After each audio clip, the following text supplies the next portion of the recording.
Welcome to the Organic Wine Podcast.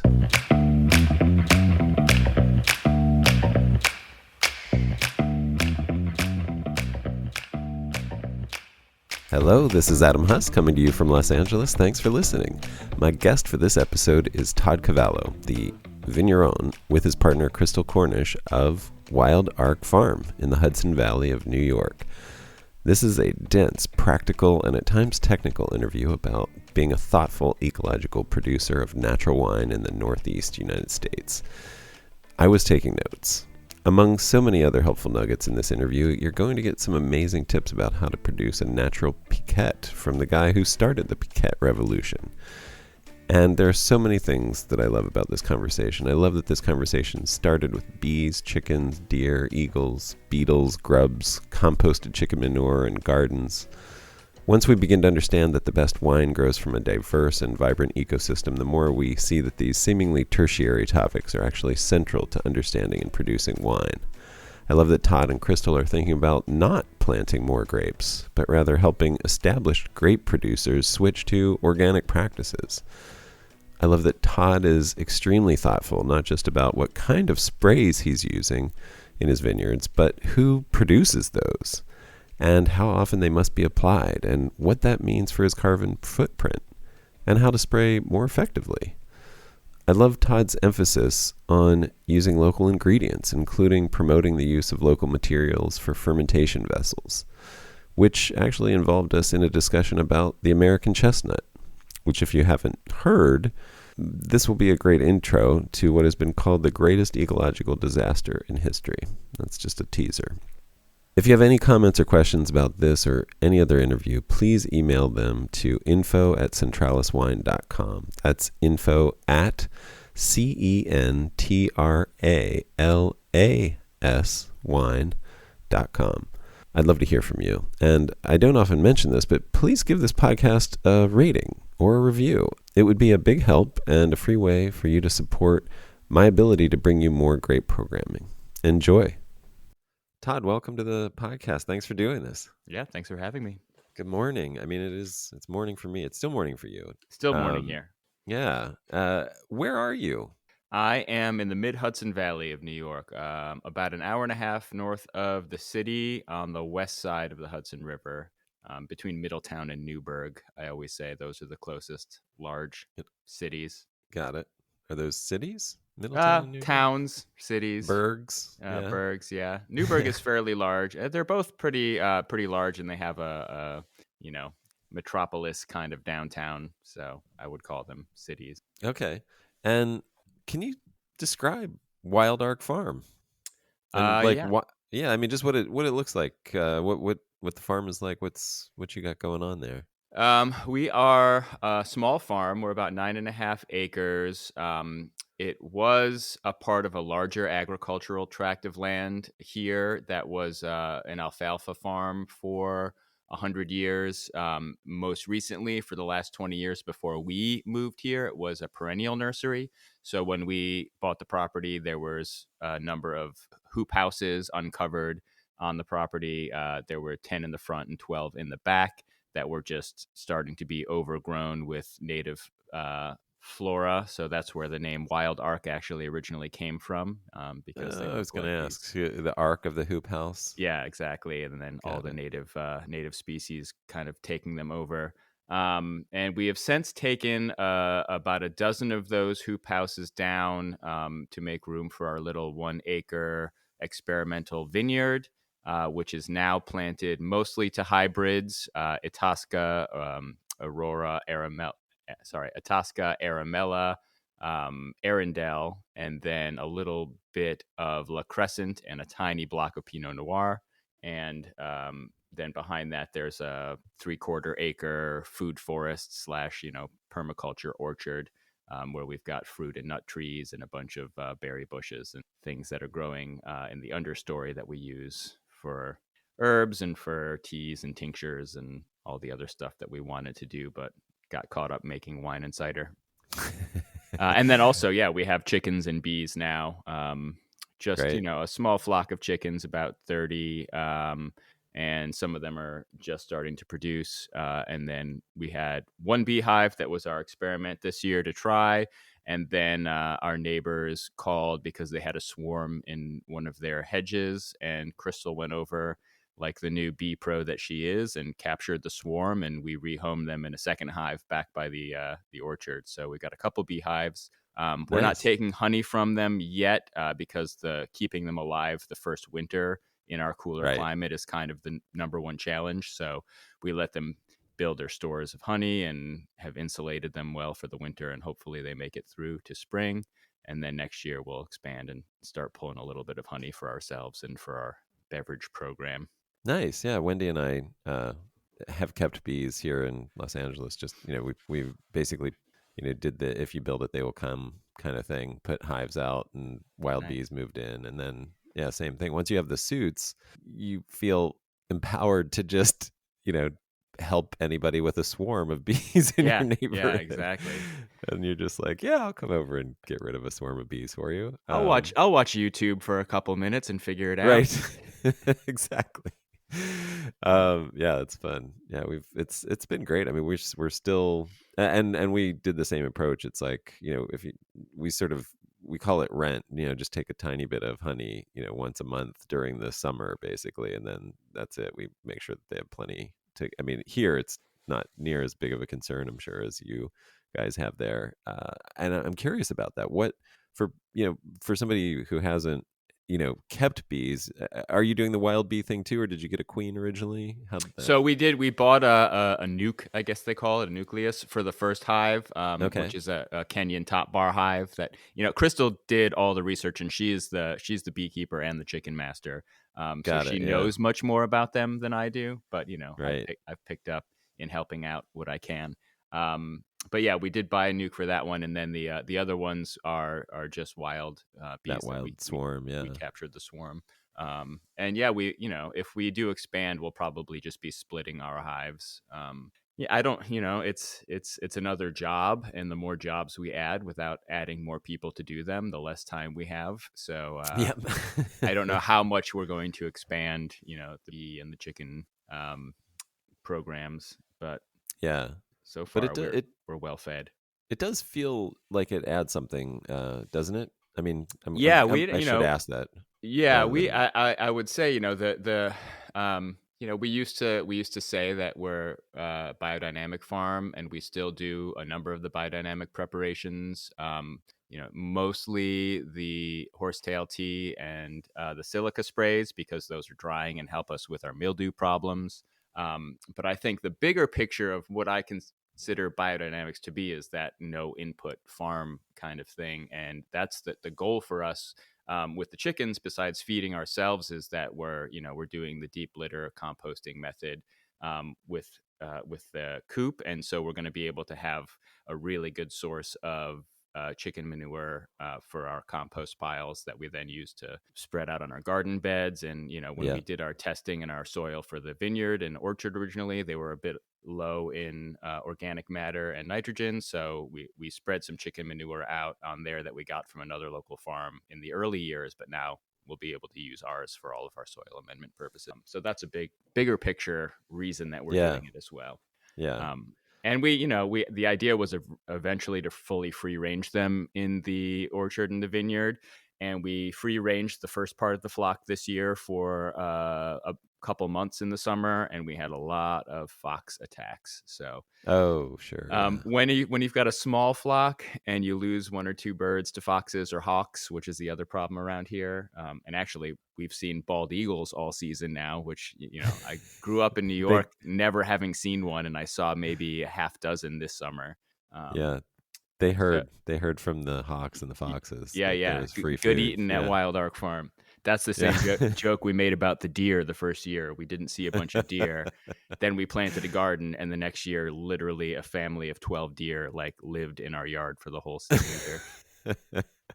So what do you do about that? I mean, this is a real concern. I mean, because farmers everywhere have to deal with this, whether you've got chickens or grapes or lettuce. You're Yeah, I dealing mean with this. So the the permaculture ideal, or the living in communion with nature ideal, is you plant enough that the local fauna have a bit to snack on, and you can still harvest for your family and your community.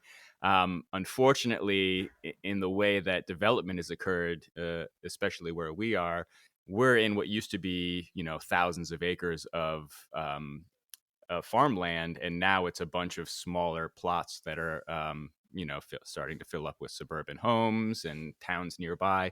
And so there's not 1,000 acres of corn for deer to nibble on. It's neighbors, and then they come to our house and find the gardens and start to eat them. So unfortunately, that means we had to fence in our orchard and vineyard, because they were just Yeah. destroying the new shoots and all the baby vines, and they then don't have enough resources to make it through the winter.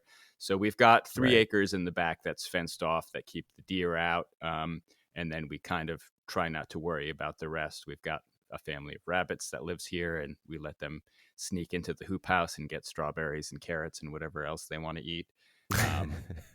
But yeah, we did have to take steps for the deer, because it was too much. Yeah, that's definitely what I've heard, and that it is. I mean, if you lived in a entirely, like you said, natural ecosystem, things might be different. But it does seem like the reality is the fences are the only way to go. Yeah. And then with chickens, are they? They can only be ranging around while you're shepherding them, I'm imagining. Yeah, so if we're outside and we're working, we kind of let them go. We do have a pretty large, like 2,000 square foot run for the. I think there's only 17 that are outside, because we still got another 10 in the basement that are baby chicks. Or well, they're Oh, like nice. about a month old now, but they'll be living with us until March, when we can finally put them back out. Um, Yeah. but yeah, we've got enough space for them, and it's an electrified fence that keeps the foxes out, but they actually can very readily get out of it, and they do. We have a couple girls that are a little bit more adventurous, so every morning we see Strawberry or Rose Petal out in the yard just looking for grubs.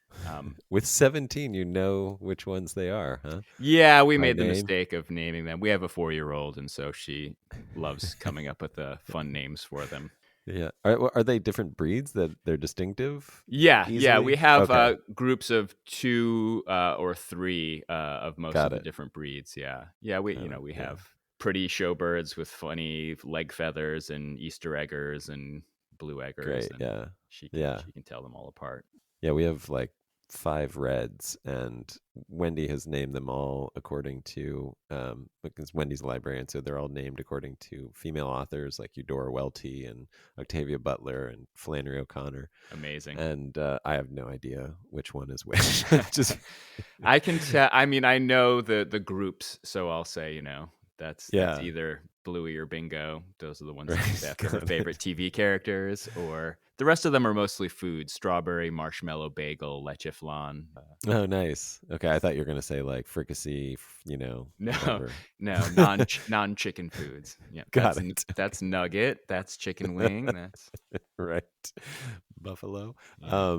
So did they in the vineyard? Because this is definitely of interest to me because I do the integration of animals and birds and all kind of fauna in the vineyard is I think a really important thing. But chickens, as I'm sure you found out, will turn soil, as quick as a rototiller if you leave them in a small area long enough. Yeah, Um, they're currently turning our outdoor gardens. Yes, there you go. And so in the vineyard, did they, when you had them in there, were they doing too much damage? Were they jumping up and, eating the leaves? Because, they love the green, So we everything. But I haven't we get, haven't put them in the vineyard here yet, okay, okay, because there was enough room elsewhere to kind of start them, and the vineyard is pretty far from the house. It's all the way on the opposite side of a long stretch of property, and Crystal ferments their feed, and so has to bring a bucket of heavy wet feed out every day, and so we've kept them closer to the house for the time being. Um, got it. but the other vineyard that we kind of co-manage up in Valley Falls, New York, that's where we got the idea originally, because the old owner was this Joe Messina. He was kind of a outsider, older Italian guy who was a chef and grew organic vegetables before he had a winery. But when we found him and he was kind of transitioning away from growing and winemaking, he was already like 80% of to where we wanted to be with growing. He was never irrigating, never spraying pesticides or fertilizers. He just basically used chickens for both of those things, for pest control with the Yeah. Japanese beetles and grubs, which were the biggest insect problem that we have here in the Northeast, and then Yep. their natural fertilizer. And he just basically free ranged a small flock through the 3 different blocks in the fall every year. But he always waited till post harvest to start putting them out. So Got it. that was going to be our plan. So now we're going to probably start moving as all the leaves have dropped. We'll move them out there. Yeah, it's such a great idea. Yeah, I know with the beetles. I mean, it's the larvae live in the right under the surface there in the sort of debris, the organic debris. Yeah. And the chickens are perfect. I mean, Yeah. yeah, I'll just put it out there as termites too. So if they're great Oh, around yeah. barns. They eat the termite eggs and All right. termites themselves and everything. Great. Good pest control for people as well as plants. Yeah. Well, we might also add some guinea fowl because we have ticks here too. And we hear that the guinea Ah, fowl do yeah, better with that's tick right. control. Wonderful. Yeah, it's fantastic. Um, well, great. And so you guys are not originally farmers, not from No, farming family, not from really. farming stock. No. We grew up in central New York, outside of Syracuse. I had farm friends growing up because I lived, in the school district that had most of the farming areas in it. And, they were the kind of kids who were like not into being farmers or from a farm family for the most part. And so when I was leaving the city, so we lived in the city, both of us, for almost 18 years. Basically college and afterwards before we decided to come back upstate.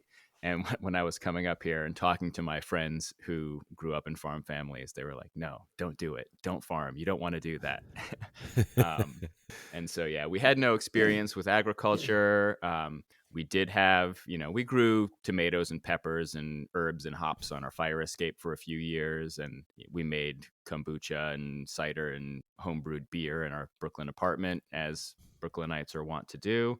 Um, so we had, that little kind of experience in what we were coming up here to do, but it was more of a like, let's start this and, maybe in 10 years we'll retire and be winemakers. And I had more of a plan to keep my job and commute to the city for the time being, but that didn't work out. No, why? What'd you find? It wasn't a bad life. I only went in 3 days a week, and the commute's a couple hours, so I would sleep on the train on the way there, and work on the way home. But very quickly we started making wine, and very quickly we were able to sell it because we were fortunate enough to have a number of connections in the food and beverage world in New York, so that we could get our wine seen early on. And when it started kind of working and I started focusing on it, my old job kind of was like, so I think you're more interested in winemaking than working, so why don't you go do that? And so they nicely asked me to leave. Um, so they hastened my 5-year plan or 10-year plan, I guess, which is fine. We're still surviving. We're not broke yet. We're Yeah, still paying the mortgage on the farm. So sounds familiar. Yeah, I hear yeah. you. Well, one of the things I wanted to ask the folks who warned you against being farmers or having a farm or whatever it was in that conversation, how much of that do you think came from their knowledge of conventional farming and its the sort of vicious cycle of paying for inputs and equipment that you must take debt on to be able to pay for, and then having commodity type farming that really can't pay for the inputs that you have to put into it, and then you're just constantly living hand to mouth or debt payment to debt payment versus the realities of being a farmer regardless of what kind of farming it is. Yeah, I think I'm sure that was a part of it. That my one friend who I'm thinking of specifically, they were a smaller family farm. I don't think they were doing any organic production or anything, but they were mostly growing flowers in addition to vegetables. So I think that's a different kind of market and input and output uh, anyway. But Right. a lot of it, I think, was they didn't think of me as someone who could or wanted to do a large amount of manual labor, which, I lived in the city and had a desk job for 10, 15 years. Yeah. So, yeah, that makes sense. Yeah. But I was also, into competitive exercising at one point. So I can move my body. I can, figure out how to lift heavy things. Yeah. So yeah, I think it was more that just like you are gonna farm. Okay, sure. Oh, I see. It was specific to you. It was Maybe, yeah. specifically okay. Are there any realities of doing what you're doing that you would say are a cautionary tale to anybody who's thinking about it? Like, would it? Yeah, I mean, we've made all the mistakes that we can make and still come through it okay, I think. I would say definitely the first mistake we made is looking for a house with a little bit of land and thinking everything would be fine on both sides, whereas we ended up just making compromises on both sides. I Right. think we bought a house that's, it's newer Old. construction, but it's Oh, it's it's not it's not the old house that's got good bones. It's 20 years right. old, so they weren't necessarily doing everything right. And at Got it. 20 years, that's when everything starts to fail too. So Right. we've had air conditioner failures, appliance failures, leaks, septic system needed to be redug completely. Oh, So I yeah. would say, like, if you can find some land to work first and find another living situation that's either a rental or something like that, or find a house and then find some land to lease to start, maybe that's a better bet. But yeah, also in general, it is a matter of taking on debt, and also how green is it to go from living in a city and using public transport every day of your life to suddenly having two vehicles, a diesel tractor, a lawnmower, now a forklift, thankfully, because I couldn't be making the amount Oh, of wine wow. I'm making without it. But yeah, every year it's like we need a new vehicle, and that we just are, finishing paying off our tractor from 4 years ago, and the mower should be done soon. But we definitely had to invest a lot into that infrastructure up Yeah. front that we didn't really plan for. And then yeah, just the amount of work that it is, and the kind of position you have to be in to hire someone to help you is, especially if you want to pay them a living wage. It's hard to do when you're like, well, I could just work an extra couple hours every day and get it done. And then you Right. realize, especially during harvest time, you're working or on the road, because I drive to the Finger Lakes in Long Island to pick up some of our fruit. Also, Yeah. I was going to ask about that. Yeah. yeah, it just becomes an 80-hour week before you know it. And yeah, sure, driving isn't really hard work, but when you're on the road for 12 hours and in between is loading 2 tons of fruit by hand into bins from lugs, then it's a full day. You Yeah. feel it. You feel it the next morning. Yeah. Yeah, I'm definitely, I've been thinking long and hard about that. I'd be curious about your thoughts about that. I'm sure your ideal would be to produce all of your own grapes. Maybe I'm not sure. Do you feel like that's something you want to head to? I would love to be able to do that, but I also don't necessarily want to plant more vineyards. I think we've shifted kind of from that, like, let's plant and grow and plant and grow idea to, well, I mean, if we're going to tear up more native grassland in our backyard to plant a vineyard, is that really a net positive for the local environment and the environment in general to plant more monocrops? Or Hmm. would it be better just to have our little experimental acre? It's very densely planted, so we will be able to pull 4 to 6 tons off of it down the road, and then work with the other growers that we've made relationships with to get them, off herbicide, which is always our first step. And I think New York is finally starting to move in that direction across the board, and then Hmm. towards the organic fungicides that we're finding to be efficacious, at least for hybrids, less so for the vinifera. But yeah, making those moves so that we're kind of shifting the needle on farming towards the good, where it already Right. exists rather than, you know, Just putting. adding new farming. Yeah, exactly. Yeah, that I be right there with you. I love that. I wonder what are some of those. Let's talk about those fungicides and what are the things you can say to a farmer who uses herbicide. What's the alternative there where you guys have so much rain and so much potential weed growth or understory growth in a vineyard? I mean, I think the herbicide thing was just it was the prevailing wisdom here on the East Coast, where kind of Cornell and their ag program is the king. It's just you can't have competition to grow good grapes, and I think in Mm-hmm. general that idea is starting to fall by the wayside. Mm-hmm. And we were super lucky to find Joe Messina, who I mentioned up at Amarici Vineyards, now KFF Vineyard, who had just never he had never done it. He established his vines and just basically mowed under the vines for 20 years, and we were able to take that on and kind of continue that while moving him to the organic fungicides. But what we do is it's a lot easier with people who are growing hybrids, obviously, because they're less susceptible.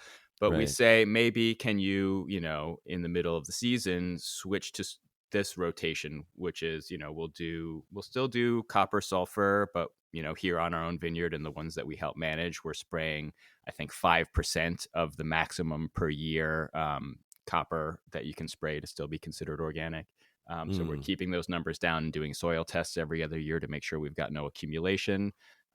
We are using either Serenade or Cease, which is a bio-antifungal. It's a Bacillus subtilis strain. I think it's QST 73. Unfortunately, it is patented by Bayer Monsanto. And so if you're buying Serenade, you're paying them directly in their pockets. And if you're buying Cease, which is made by another company, it's still licensed from Bayer. So you're still getting money to them somehow. So we're looking Mm. for other solutions on that bio side that aren't padding the pockets of the people that we don't want to work with. Um, Yeah. Yeah. there are a few new strains being tried out. Not a lot of them are tested and labeled for black rot and downy mildew, which are the big problems that we have here.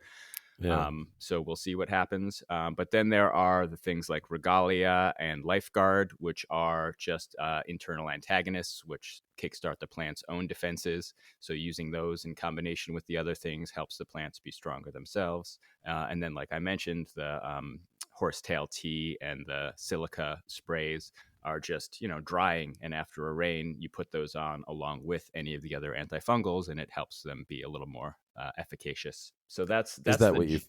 Yeah. that I That's actually learned from Deirdre at La Garagista very early on. That's how she put out her sprays and how she used the biodynamic preps along with the other antifungals that she was using. nice. And then there are the things that are the sanitizers.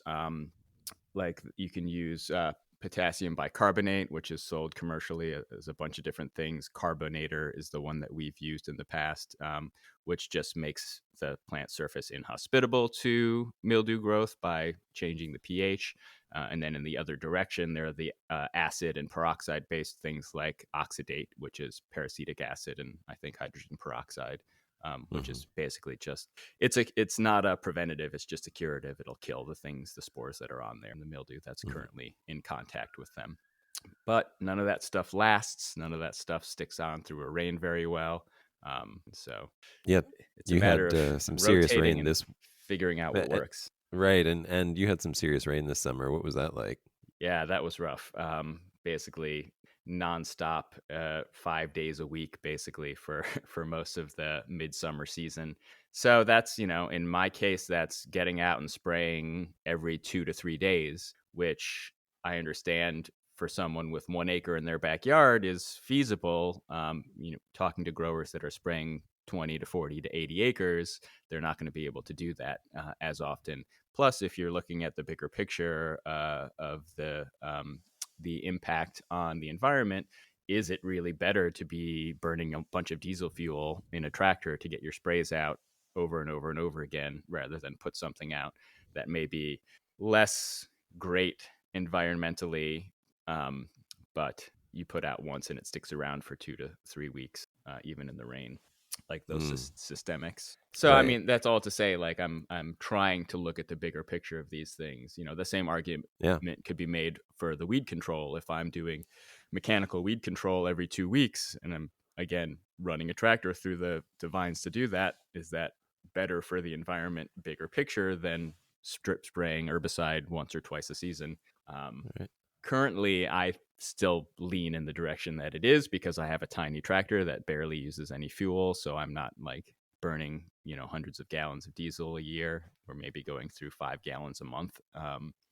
And sure, I would love to get an electric tractor or something that would You're help like, mitigate that somewhat. But unfortunately, they're on the top end of the price range right now, the ones that are available in the US. So that's going to be a while down the road. are there other options besides the Monarch? I know I'm aware of the That's the Monarch, only but one that I know of in the US. I had found yeah. one that was making waves in Europe. I forget the name of it, but when I did look a few years back.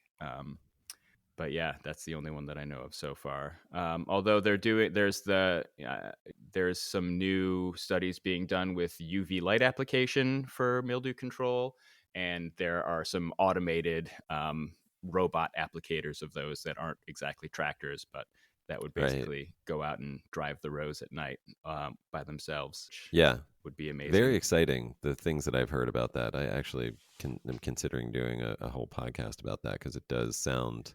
I mean, it's so eliminating sprays of any kind, Yeah, biological or chemical, and it sounds extremely effective. And the studies have been there's no detrimental effects to the wine quality or the grapes at all. Like they don't, they're just not seeing any degradation to the vines, yeah. and yeah, it just just sounds. just have to make sure the applicators have the proper PPE again, because that's the other part of organics that people don't talk about as much, is that thinking of the health of the operators and the workers. I mean, Get a real bad sunburn basically yeah, from right, that. exactly. Yeah.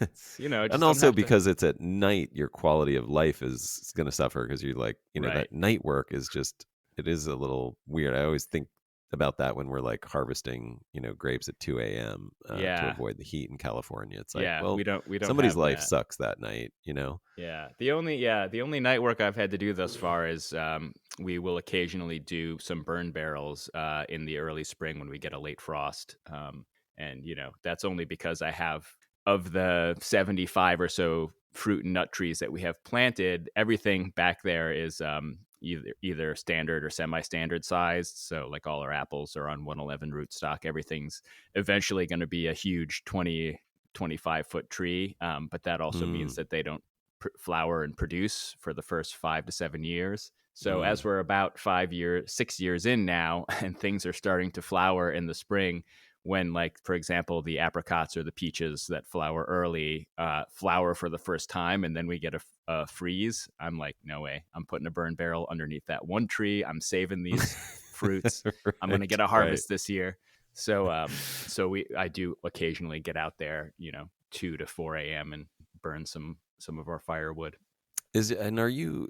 I know it's not a huge piece of land, but are you on a slope or is it pretty flat? It's pretty flat. We did put the Okay, vineyard in the most sloped area. It's like okay, 5 to 10 degrees, though, super subtle southern got facing it. slope. But then we Nice. also did the non-standard thing of planting almost exactly east to west, because I'm trying to get as much airflow through the rows as we can, and all the winds here are prevailing westerlies. So Oh, interesting. trying Okay, to not basically block all the wind from the further east rows by letting it get in there a little bit and some stuff around. right, makes sense. Yeah, that's interesting. But you frost could be a pretty serious concern for the rest of the, or even for that with that, gradual of a slope. You do Yeah, have we to don't be we pretty don't have concerned, great cold drainage here for sure. right? Yeah, actually, so we planted all vinifera at first, and that was in 2018. And then the fall into winter of 2018 to 2019 was just basically the worst season you could have for new vine establishment here in the Hudson Ugh. Valley. It was another uh, concentrated rain season, but it was all in the fall. So there was just basically standing water, wet feet, all the way Oh into the boy. first frost. And then there was an early freeze in I think Oof. October that year, and then there was polar vortex in January, so 3 days of super sustained low temperatures, and then a late frost in May. And so we lost like 80% of our vinifera plantings to winter kill.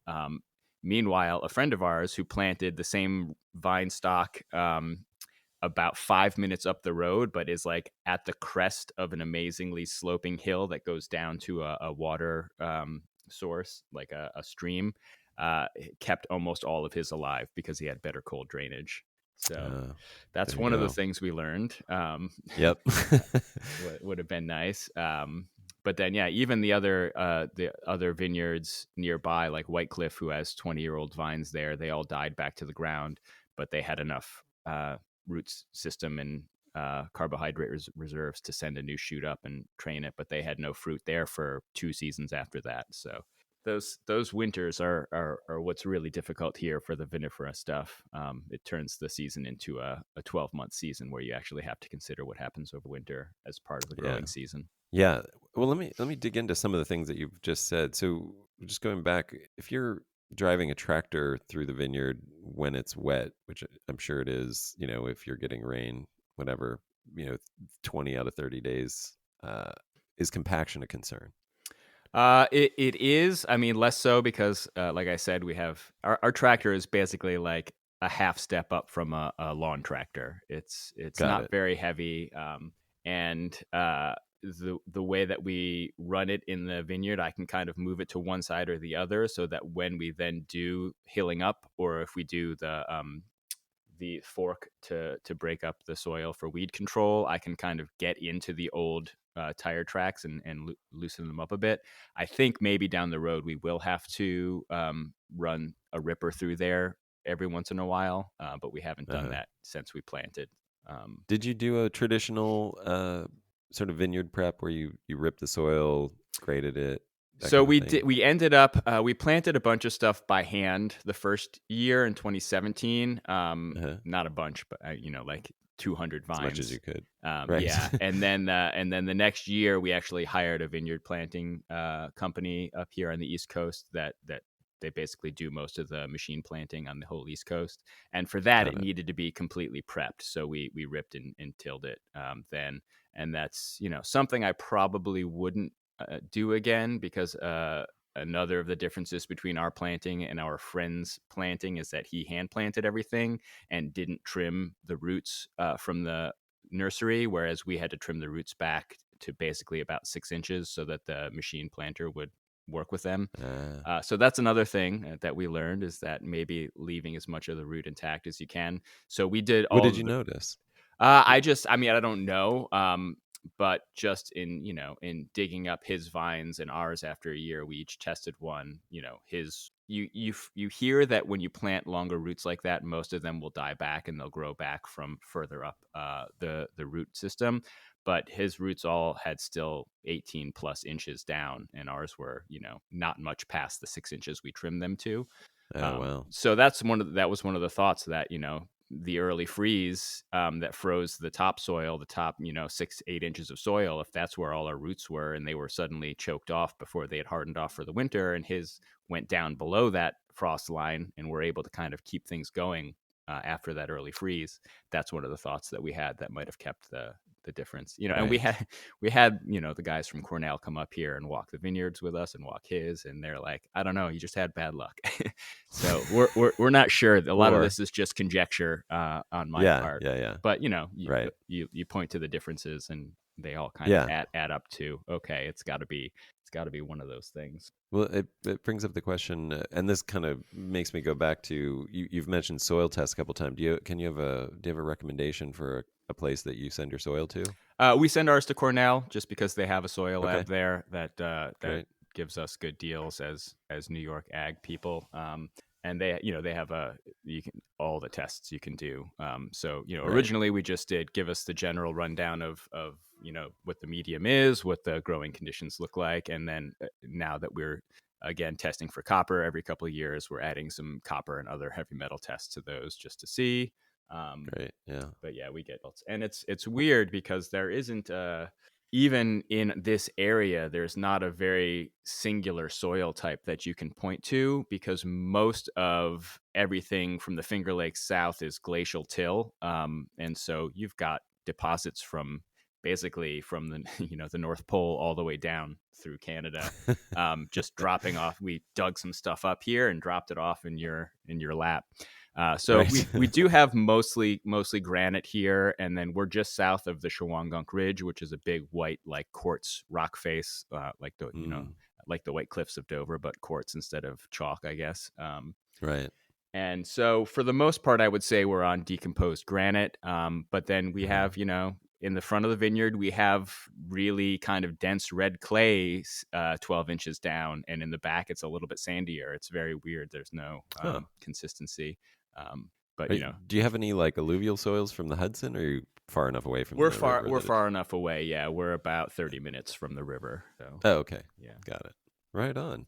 Um, the other thing was you mentioned sort of learning from Le Garagiste. What did that entail? Were you friends with her? Did you go do a stage up there? What was the... No, we were acquaintances early on, and then when I was just getting started here, I went to an event at Wassail in the city that our friend Dan Pucci put on with Deirdre and Caleb were both there, I think, and then just I was like, I'm starting to make some wine, can I ask you some questions? And then I got my questions answered, and then we corresponded a little bit after that. And then actually Derek Trowbridge was also there from Old World Winery, and so he was an awesome resource to kind of bounce some ideas off of early on. And then I had, people here making wine in New York that I could ask questions to. We crushed our first vintage in 2016 with Andrew and Jen up at Eminence Road Farm Winery. And he was very receptive to all my first season questions. And then I think around the second vintage was when I met Zach Klug from Lytton, formerly of Lytton Buffel in Western New York. And he had gone to school for winemaking, and he had made wine commercially for some bigger people and cider also for a couple years. And so he was someone who had the kind of book learning side of winemaking, but also was doing what I wanted to do, which was making wine with as little intervention as possible. He maybe more dogmatically than me. But yeah, he was a great resource too. And then it's like, I think we actually connected because, we followed each other on Instagram, and he saw that I had the same $200 tow behind sprayer that I was spraying from my golf cart at the time. So we commiserated on not being able to afford real machinery. Is that what you're still using No, I with actually this? finally the beginning of last season, got a Jacktow air blast sprayer, which I had been Nice. looking for forever. Couldn't afford the real deal, so was trying to find a used one, and then found this company. I think they were up in Minnesota, who had bought one and couldn't sell it locally, so it sat on their lot unused for 2 years, and basically sold it to me as new for half price, which was amazing. Nice. That's fantastic. Good to know. The Jacktow. All Yeah, right. Air blast. yeah, Well, I mean, you're a Brooklynite, so the natural wine thing makes sense. Just to, yeah. to totally give you a little shit, but um, It's but totally accepted. I get it. And when we started this journey, I was kind of thinking like, they always say the Loire Valley has been filling the cafes of Paris with, vin de soif, or natural wines, whatever you want to call yeah, them, for 100 years. Like, why isn't the closest wine growing region to New York City, which is ostensibly the largest natural wine consuming city in the world, doing that? And so that was the right. idea originally, is like, all right, we'll move up there, we'll farm, we'll do some, fruits and vegetables, we'll do eggs and chickens. The idea was to have a diversified farm and also try making some wine and cider as a part of that. But turns And out that other people had the same idea that I did, that people should be making natural wine up there. So as soon as people heard that's what we were doing, it was like, oh, let me try it. Okay, let me buy some. Um, did do your values around the kind of farming that you're trying to do, did that come after sort of being infatuated with these beverages or the foods that you liked? Like what was the order of occurrence in your life. Did you have a aha moment when you were like, good agriculture matters, and Well, that we Crystal should? and I were both vegan for 10 or 12 years growing up. And so the thinking about food maybe started there, in a Yeah, different way.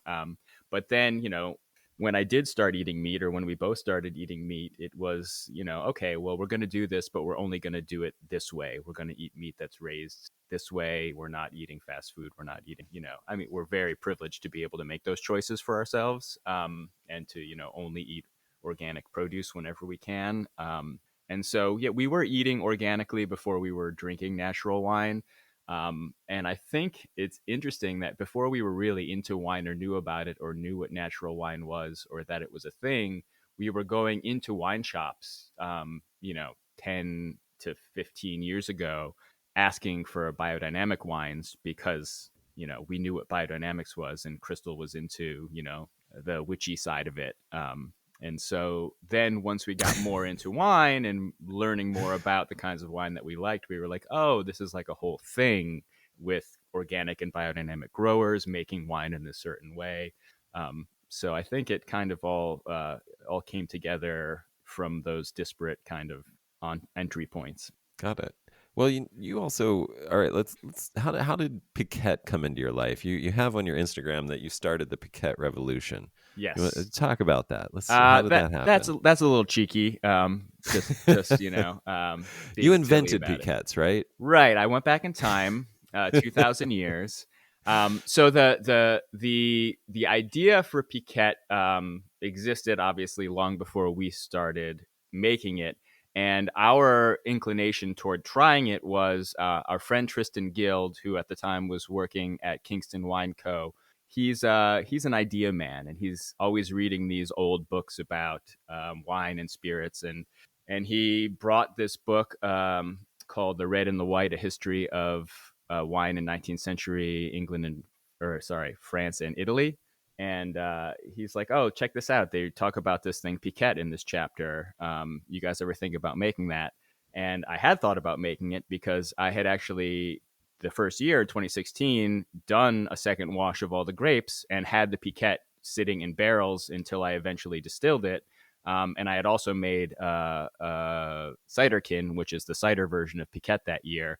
But neither of Mm, them were kind of really commercially viable because they both were a little too funky and ended up better off the still than as a standalone product.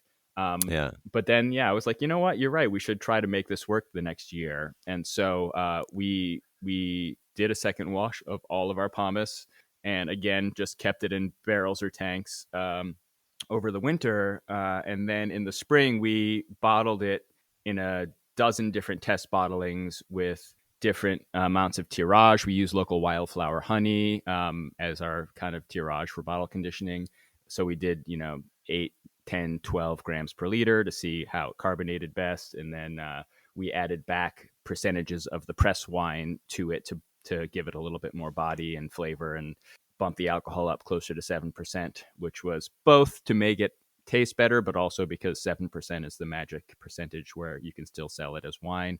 Mm, And so, yeah, we ended up at 15% of the press wine added back. And we tested all the bottles. And when we figured out the 15% and the 12 grams per liter was what we liked, we bottled the whole run of everything that season that way, and just decided to like bring it to raw and pour it for people and see if anyone liked it. And I mean, enough people liked it and bought it that we made more the next year. And then other winemakers started coming to us saying, hey, I'm going to try this. And we're like, yeah, go for it. We don't have any ownership over Piquette at all. We were just the first ones wild enough to try it. all right. I mean, is it possible to make a Piquette in a 0-0 style? I mean, you're adding a bunch of water, which has no acid and no protection to it. You're lowering the alcohol. Yeah. You're not. You have to add acid and sulfites, I imagine. We actually don't, and Okay. that made for some funk the first few vintages until we kind of figured out our process a little bit better. Okay. So yeah, that first year, that one of the piquettes that we made, a Riesling piquette, actually we did not bottle in the spring because it smelled and tasted like vomit. Yeah. But we left it in the back of the winery over the summer, and then I was about to dump the barrel in the fall to make room for harvest, and it smelled like the most delicious pineapple soda I'd ever smelled. And come to find out that butyric acid is a byproduct of some lactic acid bacterial activity, and that's the acid that's in your bile, and that's why it smells and tastes like vomit. But in the process of Mm. ethanol, that'll reduce to I think it's ethyl butyrate or ethyl isobutyrate. I don't remember. Either one of those things is basically like artificial pineapple flavoring. Um, so that's one of the things I learned with this low intervention winemaking stuff is that some things, if given enough time, will, if not right themselves, at least make a more interesting compound than the one that's left behind. And that's one of the things that I learned actually about mouse from the brewing Right. community is that I think it's ATHP is like 100 times more flavor active than ETHP, and there's a reduction pathway whereby, in the presence of Brettanomyces, it'll reduce from ATHP to ETHP. So if you've got a mousy wine that's been bottled unfiltered and still has any Brettanomyces in solution, if you leave it long enough, that mouse will drop below perceptible threshold because it's going to be 100 times less flavor active. So that the And this timing is thing is one of the big things with natural wine, and trying to release things when they're ready is harder for a small winery starting up, but it's getting easier for us. yeah, patience is, I think, hard for everybody financially and just in any way. I Yeah, mean, patience is definitely uh, one of your biggest assets, I think, as a yeah, winemaker. One of the hardest things to have. for sure. But that Um, was a big tangent away from Piquette. We can get back on that. no, no, I think it's all relevant. I think this is a great tangent. I Yeah, mean, just to, it's one of those things where sulfates, in this case, both the absence of it is both the cause of and solution to the problem. yeah. So it's kind of like if you had Well, added them, you wouldn't have had that problem. But if you had added them and got that problem, you wouldn't have been able to get rid of that problem in some right. cases. Yeah. I think a lot of the issue for us too is that we're canning a lot of the Piquette now, and you have to be Ah, super careful with sulfite levels for things going into can, both because yeah, it's a more reductive environment, but also because the can linings can have reactions with copper and sulfites, and so they right. kind of force you to keep those limited. But what we've done is we've adjusted our process over the years. There's like an old treatise on agriculture by Rosier from like the late 18th century, or I guess when was it? Yeah, 18th century in France. And he has pages and pages about Piquette production and kind of breaks it down. And one of the things they do is they add the water a little bit at a time so you don't overwhelm the must. And we've started doing that because that actually keeps the pH a little bit lower for the first part of the process. So rather than Mm, adding all of our water at once now, we're basically adding it just to under the surface of the must. We're doing it in a sealed environment as much as we can. So if we've got variable capacity tanks, we'll do got our it. Piquette macerations in those with the lids on so that it pushes enough CO2 to blanket itself. Nice. And then, yeah, we're just adding the water a little bit every day until we press it. And then, just kind of figuring out where to add that press wine back in. We used to do it at bottling, but now we're doing it usually right after pressing. So again, we get that pH and alcohol bump for the bulk aging process. All of those things are helping us make a little bit of a cleaner, more fruit focused Piquette than we were in the earlier years, where we kind of embraced the funk, but sometimes could not rein it in. So adding that press juice, so you've still got pretty active living juice at that point if it's straight off the press.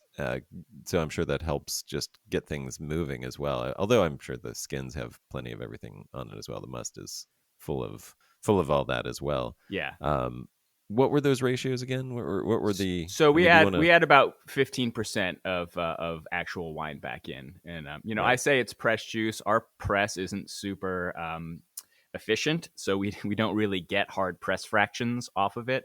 And for someone worried about yields, that's could be problematic. But since we're piquetting everything anyway, we don't worry about it. We just, we press Right. until it slows down, and then we cut it off, and then all of that goes into the piquette maceration. Got it. We And can what add a little bit like less wine what back. kind of press are you using? It's a 90-gallon basket press with a water bladder in the center. Okay, so you're not cranking a handle. No, It's it's you, yeah, you it's turn it just on. water Okay. pressure. Yeah, and that's Got another it. it's another thing that we were concerned about environmentally is like water usage. If we're filling up a bladder with I guess it probably takes about 60 to 70 gallons of water for each press load. So Hmm. after a couple of seasons, I finally built a pump recirculator so I could pump the water into and back out of it. Um, doesn't always work great, so sometimes we're still using a little extra water, but we're also on a well here, so I kind of think that any fresh water that goes into our grass next to the barn probably just goes right back into our aquifer. Yeah. I love that you in New York where it rained, 5 out of 7 days all summer are concerned about water. And I hope I wish that I could say that I've heard that much concern from Californians. Yeah. That's amazing. I don't think you have to worry so much, but Yeah, in no, it's general, that just attitude is fantastic. right. Just in general, you want to keep a kind of an eye on everything that could affect what you're doing to your local environment and community. Yeah. Yep. Well said. I completely agree. Well, we started offline talking about what your day was like today, and that was kind of a nice entree. Do you want to sort of talk about what's happening in your winery right now? And Sure. that Yeah. can lead back to Piquette a little bit, it sounds Yeah, I like. mean our harvest season is quite extended compared to the West Coast. We will start a little bit later. We don't start pulling fruit in until usually mid September. Sometimes the second week, sometimes the third week in September. But then we've luckily this year it wasn't one of those everything at once years, so we kind of were able to slowly take in 2 to 4 tons at a time. But we still have some macerations going. We've got our two red vinifera macerations, Gamay and Cab Franc, that are still out there. So I'm punching those down every day, just usually once a day, sometimes twice if it's warmer, because we don't have any temperature control and they're actually essentially outside right now. So I will keep an eye on those. They've been fermenting very slowly because it was cold here for a week straight.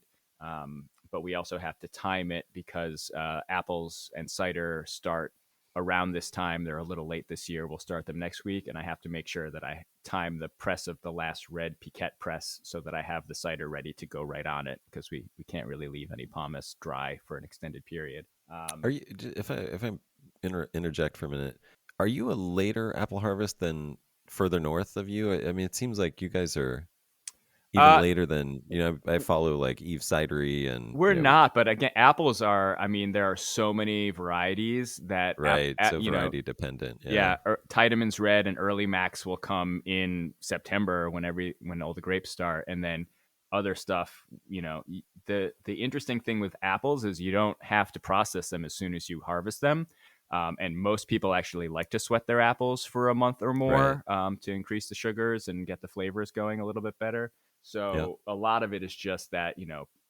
bins of apples will come in and sit around, and then we get to them when we get to them. Or we have some friends with better grinders and presses for apples than we have, so we have them actually processing some fruit for us. Got it. Yeah. So yeah, we can wait on that stuff, which is great. But yeah, we're expecting the first bit of the apple harvest that we're using this year anyway to be. So we'll get that Great. stuff So, on the skins and and the timing of that, sorry, I did interrupt you. I'll get you back on track. But the timing of that is because what you do in terms of the blending of your grape and apple right. musts and Yeah, things. the co-ferments. Yeah, we've been making this sweetheart, which is just it's called a grape and apple wine according to the TTB, but essentially it's just fresh cider on grape skins, and the grape skins have been used twice, once for the wine and once for piquette already. And so they've got a nice kind of colony of lactic acid bacteria in addition to the native yeast. and so we're using that as a kind of both an inoculant for the cider, in addition to whatever native yeasts are in the cider and on the apples themselves, and also to add a little bit of color and structure from the red skins.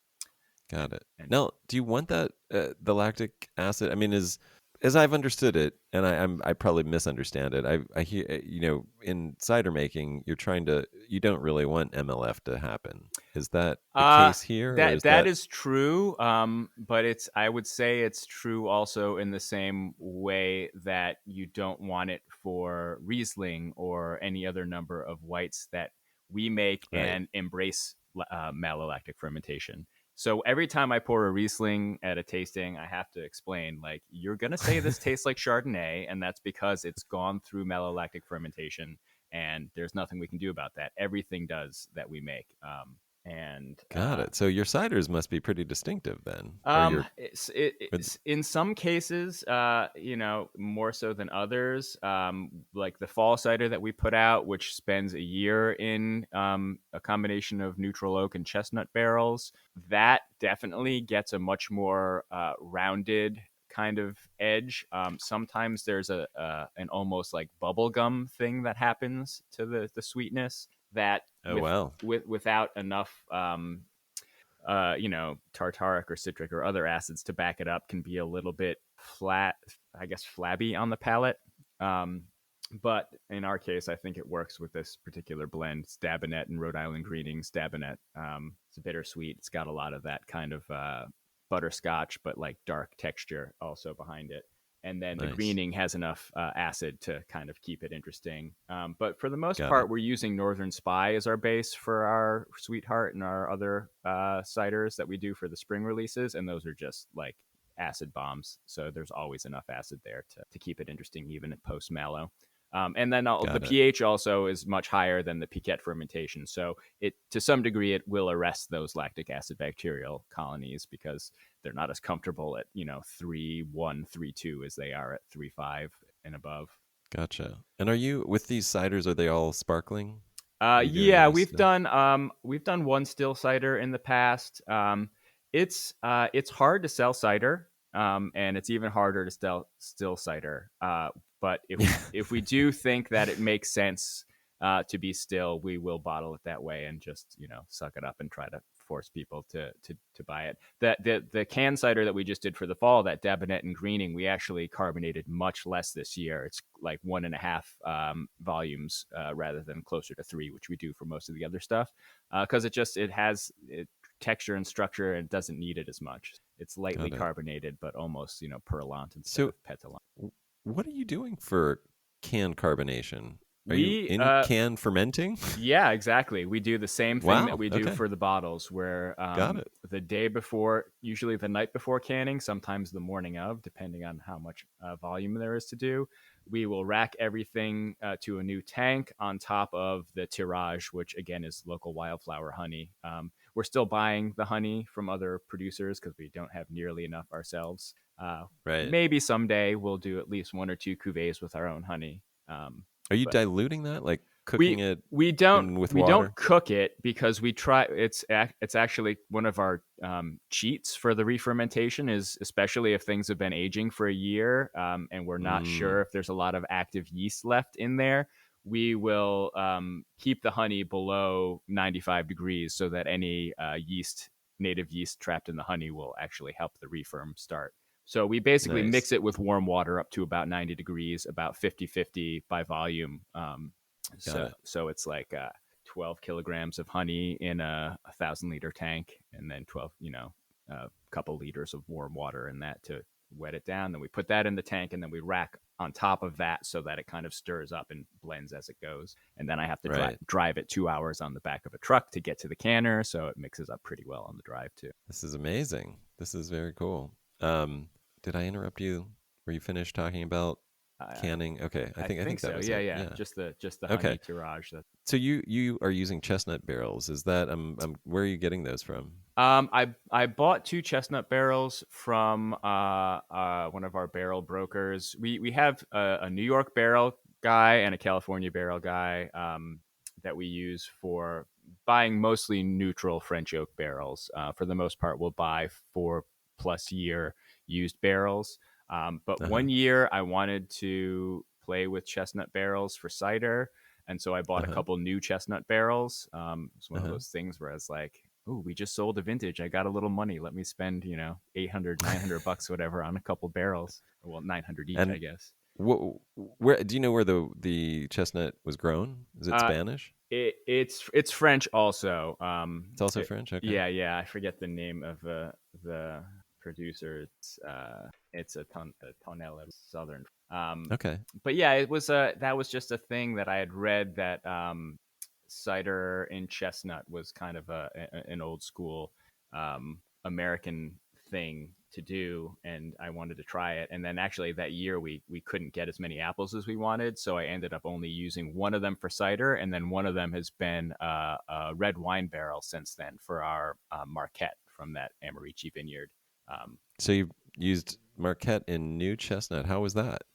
it was awesome actually. Chestnut it's like it's got kind of a spice similar to French oak, but without the sweetness and vanilla. And Oh, it does add the texture.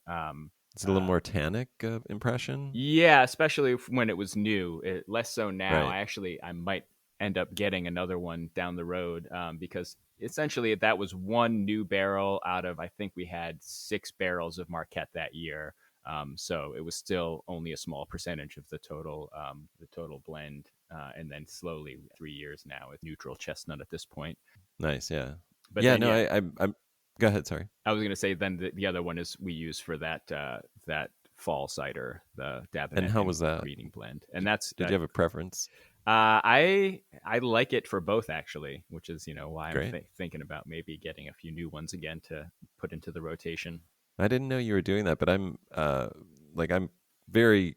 I'm sure you're hyper aware of the chestnut blight that killed all of the American chestnut, Yeah, and so we that's have we have some American chestnuts planted back in the orchard that we're trying to keep fantastic. alive and use Fantastic. for the endosperm collection for the American Chestnut Society. Fantastic. Yeah, no, I have a good friend in Pennsylvania who's doing that where I'm from, and he's already got some, nuts. He grew some nuts this year. Very exciting. And we actually like to draw attention to that. We want to ultimately try to piece together a barrel or, some toasted chestnut from fallen, the ones that grow back from the stumps that are dead of the old trees, but Yeah, they keep putting out new shoots and they'll last for maybe 5-10 years. So we're he's collecting them and sending us little cuttings so that we can sort of toast them ourselves and maybe add them as like chestnut cubes to some little trial things as well, just to give a little attention to what's happening with that. But amazing. that's very Yeah. exciting. Yeah, I Yeah. do. I've often thought like what, if with our changing and expanding idea of terroir, why aren't we using more local and native fermentation vessels? So Yeah. I'm like, I was like Yep. starting with French oak, and it's like it's also a lot easier to buy them cheap and used. So early on, it wasn't really an option for us to find like local American stuff. But there is a cooperage up in the Adirondacks that does some really cool stuff. And I bet they would be down with finding some fallen local trees and working with them. So maybe down the road, Yeah. that's in the cards for That's us. fantastic. Yeah, I fully support that. And for anyone who is listening that isn't aware about that blight, essentially the entire eastern coast of the United States and North America, it was probably if not the most populous tree. It was huge. It supplied, entire economies, local economies with food, with wood, with tools. They called it a cradle to the grave thing because, your cradles would be built out of it, your coffins would be built out of it, your homes would be built out of it. And then with globalization, just like phylloxera, we took phylloxera to Europe and just decimated the European vinifera vines. Chinese chestnuts brought to North America had a blight that our local chestnuts weren't resistant to, and basically killed like millions and millions of trees. And then what the blight didn't kill, the government programs to try to stop the blight killed and there are no more American chestnut trees other than these sort of holdouts and Yeah. the people that are now planting from seed, trying to get a new DNA mutation that is resistant in the American chestnut. Yeah. Um, Yeah, I but think, yeah, and I that's think the hope is they're trying to find something that's like 99% American genetics with just the right. as little transferred as possible from any of the other gene donors other than the and they do have the American Chestnut Foundation Federation, I forget, ACF, whatever they are. They do have seedlings of the resistant trees that they're sending out to people, but it's a pretty long wait. So Yeah. we're currently just, like I said, growing the non-resistant American trees that are not going to make it, and we'll keep them alive as long as we can, and then hopefully take some collections from them into the Federation for crossing down the road. Yeah, it's really exciting. That's cool. I had no idea you're doing that, but congrats. That's very cool. I also want to, be respectful of your time, but before we wrap this up, you had some great news recently. You were included in a pretty stellar lineup of producers who are making wine for Patagonia, Yeah, who just started their own natural wine selection, which is really exciting. Well done with that. Congratulations on that. You're thank you. doing Yeah, your Marquette. You're doing a yep, Marquette for them. yeah. You want to talk about that Marquette, where what how that's made, where that comes from? Yeah, so that's the Marquette we've talked about a couple times. It's up in Valley Falls, New York, Got where it. the vineyard is. It was 20 years of like almost organic production, and then as of 2018, working with the old owner, we moved them to full organic um, on their spray cycle. But already there was no herbicide or pesticides ever used there. And yeah, That's we one of the great things about Marquette, right? I mean, it's one of the most successful hybrids that have come out of Minnesota, and it's cold resistant, it's pest resistant, it's mildew resistant. All of the not yeah, yeah, like fungal resistant. and it makes decent Go, wine. and makes right decent wine. I Yeah. think some Pinot parentage in there. Yes, yeah, yeah, and that's, I mean, that's interestingly, that's I think kind of a shift in the programs both at Cornell and Minnesota, and also the parallel work going on in Europe. It's interesting that it's total parallel processes without any sharing, because you can't really send that stuff back and forth without 20 years worth of paperwork. Um, Right. but essentially, they're focusing now not on only making something that will survive in this climate, but that will thrive by also having those disease resistant qualities. So the last Right. 10 to 15 years of releases from both Cornell's labs and University of Minnesota are proving to be much more disease resistant and easy to grow for those reasons. So yeah, we were able to help get those guys to full organic growing, and then the new family that bought it, they're not growers or winemakers, so they just basically do the spraying and pruning for us, and then we go up and harvest everything with them in the fall. Um, and yeah, Vanya and Brian, who kind of shepherded this project for Patagonia, reached out, and Brian came here and tasted through a bunch of That's stuff with Brian us. McClintock. Brian McClintock, yep, and Vanya Yep. Filipovic. Um, Right. and yeah, he She's tasted. got her own. She's got Yeah, her own thing from the Finger Lakes, right? she does Vin Damijan imports in Okay. Quebec, and she does Oh, the got beverage it. program for Joe Beef in those restaurants. Got it. Okay. And so yeah, he came and tasted through everything, and we talked, and told him about that farm and how it's been great for us, and he said, why don't we try, because it was actually in the middle of the 19 vintage, and he had us hold back 2 barrels from 19 and do a kind of Solera blend with 2 barrels from 2020, and do a multi-vintage blend, because both of those years were a little hard. The 2020 with some drought in the middle, and the 2019 just in general, there was a lot of mildew pressure up there. So he's like, yeah, why don't you blend them and make a multi-vintage blend? That way it's not also taking your whole harvest for the year. Can blend the Hmm. two. And so yeah, we kept 2 of the barrels from 19, blended them from 20. Um, and then yeah, we're able to do a organically grown 0-0 wine for them, fit right into their ideas and their ethos. And yeah, I didn't actually know who any of the other wineries were until we were already like well into it. I think we'd actually already sent them the wine like a year after the process started. And I was like, oh yeah, who else are you doing this with? And the list was just like, oh really? And us? Okay. All right. Chateau de Peru, Yeah. Corneliuson, Yeah. Mine Mineclong. clone. Yeah. Yeah, all the heavy hitters. That's really well done. I mean, congratulations. That is like an honor as well as just a really cool accomplishment. Yeah. It was super Um, fun. and I noticed it's pretty low alcohol. I've heard that Marquette is pretty tart unless you get it pretty ripe. How is that? So Uh, is, it is, and it's it's this year actually is the first year that we got some Marquette in about a month later than we harvest everything else. uh-huh. But I don't know. There's just something about not pushing the bricks past 21 that I think just works for us in our winemaking style.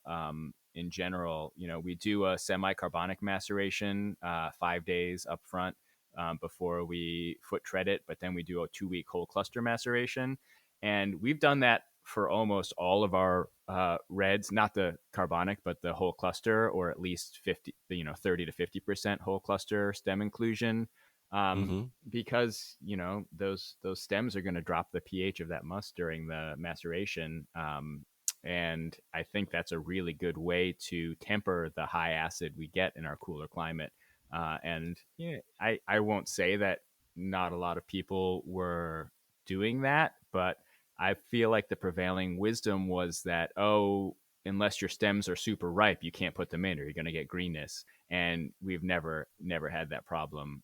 We and the stems will lignify before they even turn brown. I just when we're checking for harvest, besides testing TA, pH, and bricks, I'm just chewing on stems and seeds and skins to see where the flavors are at. And I think that the phenolic ripeness and the sugar ripeness curves are not directly overlapping. And especially in a region that's further north like ours, where you've got longer, hotter days in the middle of the summer, your phenolic ripeness is going to happen before your sugar ripeness. And so if you've got the flavors that you want, I don't see any need to push the sugars and let things hang just to let them hang. I think once the flavors are there, you can make a balanced wine. And so we tend to harvest a little bit earlier than most people might, and then use those tricks to kind of give the wine a little bit more balance. Nice. I'm guessing it still has a good bit of acidity. Yeah, Still for pretty sure. Yeah, fresh. Yeah. yeah. For our harvesting, whenever I'm working with a new grower, I'm like, listen, as long as the TA drops below 10, we're good. And they're always like, "Are you sure you want this now?" Um, but yeah, That's funny. yeah. That's great. And you have a kind of interesting. What's your production? Because what I was about to say is you have an interesting way of selling wine, which is you're not really selling it directly. You have to join your list, and then you do a release a couple times a year. Yeah, that's just because we don't have any employees, and I don't have the time to be packing orders year round. Right. So doing our fall release during harvest is never ideal, but that's what always happens. But basically, Right. the list is just a way for us to say, okay, we made this much wine twice a year. We package it and sell half of whatever the vintage was, and we open it up for a week. There's not really an allocation system with the vendor that we're using for shipping, so it's just first come first serve. We just limit the number of bottles per person. We do give anyone who's bought previously gets a day earlier to buy things, so that if anything sells out, at least we're giving precedence to people who've supported us in the past. Yep. But that's just a way for us to be like, okay, here's all our direct sales. They're done in a week. We ship them out in a week. We know how much we sold, and then we don't have to be packing or shipping the rest of the year. Then everything else gets put on a pallet and on a truck to our distributors.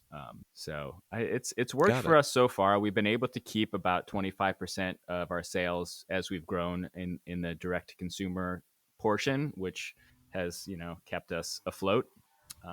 But yeah, I don't know. We kind of like landed on that, and it hasn't broken yet, so we're sticking with it and figure out something I mean, better. it does seem like you. How long have you been at this? When did you start Wild Art? So 2016 was our first vintage. So this Okay, this is got it. our sixth vintage, I guess. Got it. So, and it seems like you've got some decent traction. I mean, you have good followership and everything like that. Was there a key to getting there, or did you? I mean, were you out of the gate? Did you just have a lot of friends and support right away? Yeah, we were definitely lucky to have those ties to the restaurant world in the city to get those placements, which obviously is, that's the balancing act for directing consumer, I think, is to get in front of the people who want to be your consumers. And so that's why we'll always do wholesale to some degree to make sure that we're in the, wine shops and wine bars and restaurants where we want people to find us. Um, Mm-hmm. and then on top of that, just the press we got from the Piquette thing just helped kind of bring people to us, and then they find out obviously we make other wines and ciders on top of that. So I'll always be thankful for Piquette and the attention it's brought us for sure. And then it just we don't have marketing or PR department, so it's just when we can remember to post something on social media and get some engagement there, and we try to be accessible. When people message us on Instagram or call us, and we answer the phone and we try to answer all the PMs we can. If it's during harvest season, Well, I apologize. It sometimes takes a little longer, but well, I mean, that's probably a good place to ask you. Where should people find you? Where should they? What are your connections online? Wildarkfarm.com, at Wildarkfarm on Instagram or Twitter. I'm not really very active on the company Twitter. But Me Instagram is either. the best way to see what we're up to. We post most updates there. And then, on the mailing list, which you can get to from the website or linked from Instagram, that's where we send out our twice yearly release mailings. And then we do some specialty things once in a while. We'll do a fundraiser again pretty soon. And we're going to do a holiday market, but that will be for on-farm pickup only. Going to start selling some of the spirits and vermouth that we've made, and we can't ship spirits. So unfortunately, you've got to be close and come to us to get those. Are you buying pre-distilled spirits or using your own stuff So to distill? for some of the nocino that we've made in the past, we've got some organic corn-based neutral grain spirits from our friends at Matchbook Distilling out on Long Island. Okay. But then we also did distill some stuff with our friends at Never Sink. So we had a puncheon of wine that did not go where we wanted it to, and we brought it to our friends at Never Sink to do the first pass, and then we took the low wines back here, and then we distilled that a second time into some grape brandy, which we used for the vermouth. And then we also made a small batch of arak this year, which is something I've wanted to do since we started. So are you now a licensed distillery as Yeah, well? we have a DSP license on top of our farm winery Fantastic. license. Yeah, so we can. Well, that gives you some options. Yeah. I feel like that's just the way to go. That's Unfortunately, our smart. still is 100 liters, so I don't really have the room to do anything at scale. It was great with just taking we took 100 liters of the low wines from that first distillation and did those two runs to get the arak and the grape brandy. But I think we're going to have to invest in a real larger still, but we also have to get a bigger facility. Yeah. We're pretty Yeah, much hemmed in by space and capacity here right now. right. Was there an existing barn or something on the Yeah, just property a when? little pole Got it. barn. We've partially insulated it and put a new crush pad on since we moved in, but it's like it's 20 by 50 with a 10 by 20 foot crush pad. It's too small for what Yeah. we're trying to do now. What is your production? I asked that if you're willing to share. Yeah, so we made about 2,000 cases last year, but Okay. of That's that, great. about half is Piquette and cider. So we only processed, I think, 18 tons of grapes, and then it would be like 8 bins of apples. And this year we're doing a little bit more Piquette, but about the same on the wine side. I think we did 21 tons of grapes. Got it. Well, this has been incredibly rich with information, and we just blew through some of these details. I mean, thank you so much for sharing all this. I think this is something that somebody will have to listen to a couple times to get all the nuggets out of. There's so much good stuff, just depending on what your interests are. If you're interested in Piquette, if you're interested in cider, if you're interested in wine, especially in the New York East Coast area. Juicy stuff. Thanks so much for sharing this, Todd. It's been really informative and super interesting conversation for me. I hope everyone listening as well. My pleasure. Thank you for having me again.